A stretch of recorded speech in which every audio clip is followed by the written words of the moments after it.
Number 7, what is an x-coordinate of an x-intercept of the graph of y equals 3 times x minus 14 times x plus 5 times x plus 4 in the xy plane? You do not have to put this into your graphing calculator. You do not have to distribute it. In fact, I would highly recommend you don't do either of those things. They like this kind of problem where they give you a polynomial that's been factored. This here would be an x cubed. We have an x times an x times an x there. There's going to be 3. X is going to be multiplied by itself 3 times, so it's going to be a cubic. An x cubed will be in there. It's going to have, it's got this 3 out front. It's going to have a 3x cubed. What else is in there? I don't know. Frankly, I don't care. It doesn't matter. You know why it doesn't matter?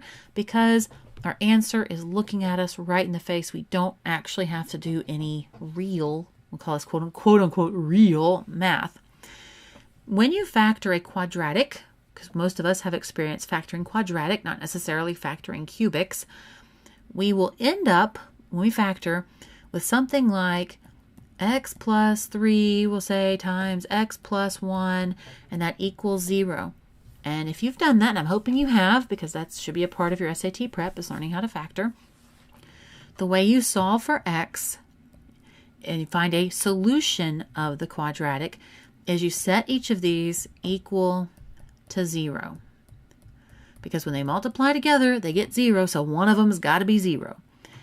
And then you're going to solve for each one. You subtract, in this case, a 3 from both sides to get rid of that 3. And you have x equals negative 3. And this one, you subtract 1 from both sides to get rid of that 1. And you get x equals negative 1. And when you do these a lot, you start to realize, you get this little pattern, that if it is a single x, there's no coefficient in front of the x, that the answer you're going to get is the opposite of this. Every time.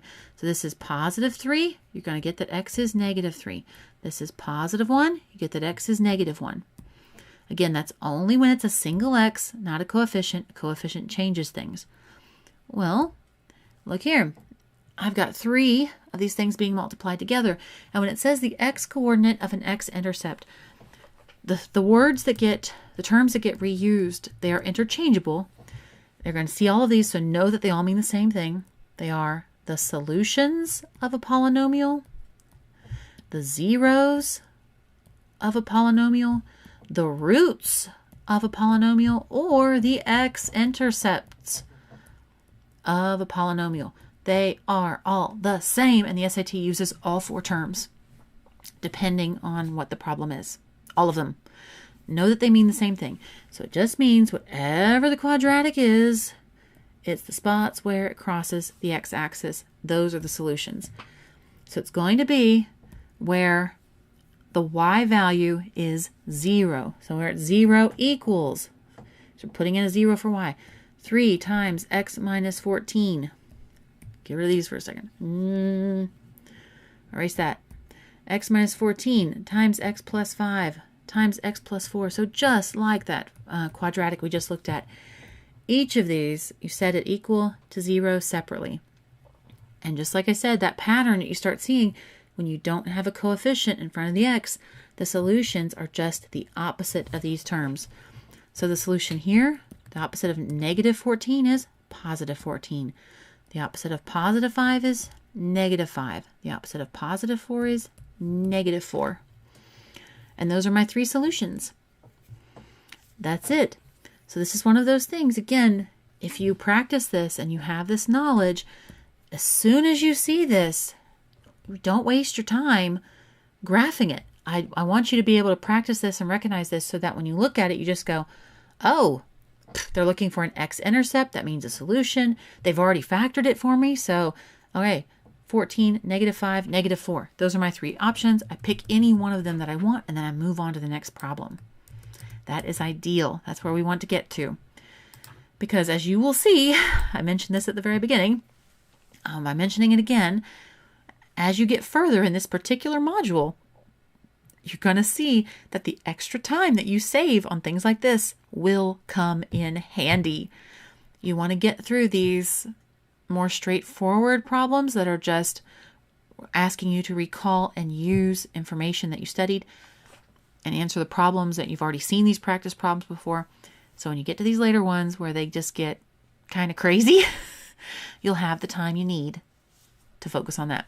So yeah, for this one again, any of these is fine. 14, -5, or -4. All of those, just pick one. They do not say, this is key, they did not specify the positive solution or, an integer solution or a negative solution. Sometimes they do that. Here they do not. Always double check that.